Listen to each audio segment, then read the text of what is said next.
মাছের রাজা হলো ইলিশ, আর ইলিশের সাথে কচুরমুখী কচু আর বেগুন না হলে তো একদমই জমে না। বেগুন, কচুরমুখী কচু এগুলোর সাথে ইলিশের যেন আলাদাই একটা সুসম্পর্ক। বেগুন ইলিশের স্বাদ যেন অন্যরকমই হয়, আর কচুরমুখীর সাথে আর তো কোনো কথাই নেই। হ্যালো গাইস, আসসালামু আলাইকুম, কেমন আছেন সবাই? আশা করছি আল্লাহ তাআলার অশেষ রহমতে সবাই অনেক ভালো আছেন।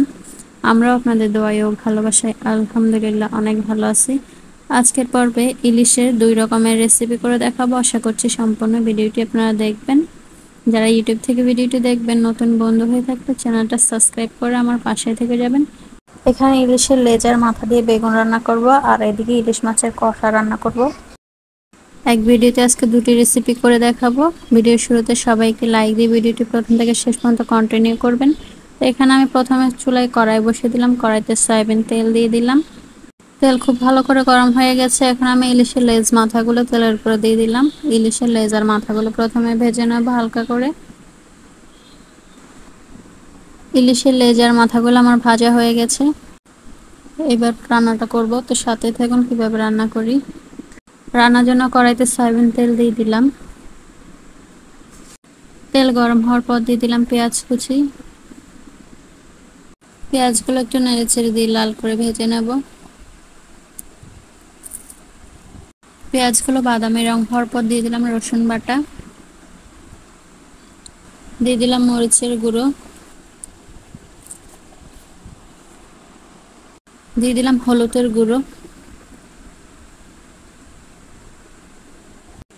দিয়ে দিলাম ধনিয়ার গুঁড়ো, সামান্য পানি দিয়ে দিলাম। এবার খুব ভালো করে নেড়ে ছেড়ে দিয়ে মশলাটা বেশ কিছুক্ষণ কষিয়ে নেব।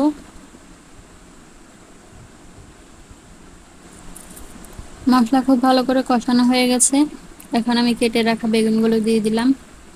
বেগুনগুলো কিছুক্ষণ কষিয়ে নেব। বেগুনগুলো খুব ভালো করে কষানো হয়ে গেছে। এখন রান্নার জন্য পর্যাপ্ত পরিমাণে ঝোলের পানি দিয়ে দিলাম। এই পানিতে রান্না হয়ে যাবে। এরপর খুব ভালো করে নেড়ে ছেড়ে দেব বেগুনগুলো খুব ভালো করে নেড়ে ছেড়ে দেওয়ার পর ভেজে রাখা ইলিশ মাছের মাথা আর লেজগুলো দিয়ে দিলাম। এবার আবারও খুব ভালো করে নেড়ে ছেড়ে ঢাকনা দিয়ে ঢেকে রান্নাটা করে নেব।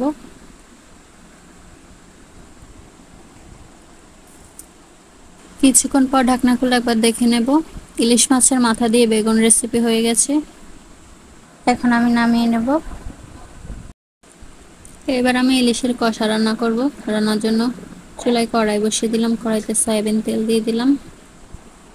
তেল গরম হওয়ার পর দিয়ে দিলাম পেঁয়াজ কুচি। পেঁয়াজ কুচিগুলো একটু নেড়ে ছেড়ে দিয়ে লাল করে ভেজে নেব।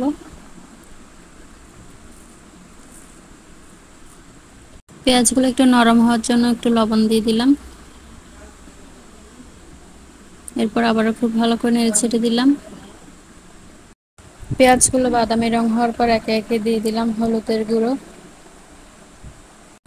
দিয়ে দিলাম ধনিয়ার গুঁড়ো, সামান্য পানি দিয়ে দিলাম,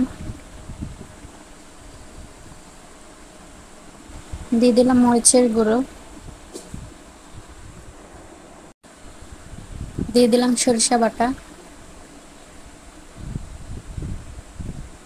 দিয়ে দিলাম রসুন বাটা, দিয়ে দিলাম অল্প একটু আদা বাটা, সামান্য পানি দিয়ে দিলাম। এবার খুব ভালো করে নেড়ে ছেড়ে দিয়ে মশলাটা বেশ কিছুক্ষণ কষিয়ে নেব। মশলা খুব ভালো করে কষানো হয়ে গেছে। এখন আমি ইলিশ মাছগুলো দিয়ে দিলাম। মাছগুলো কিছুক্ষণ কষিয়ে নেব। ইলিশের কষা আমার রান্না করা হয়ে গেছে। এখন আমি ধনিয়া পাতা কুচি দিয়ে নামিয়ে পরিবেশন করে নেব।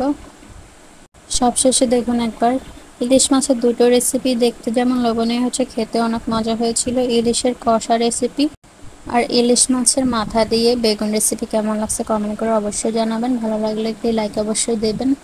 ভিডিওটি ভালো লাগলে লাইক কমেন্ট শেয়ার করে পাশে থাকবেন। তো আজকে এই পর্যন্ত। সবাই ভালো থাকবেন, সুস্থ থাকবেন, আর আমাদের জন্য মন থেকে দোয়া করবেন। আল্লাহ হাফেজ সবাইকে।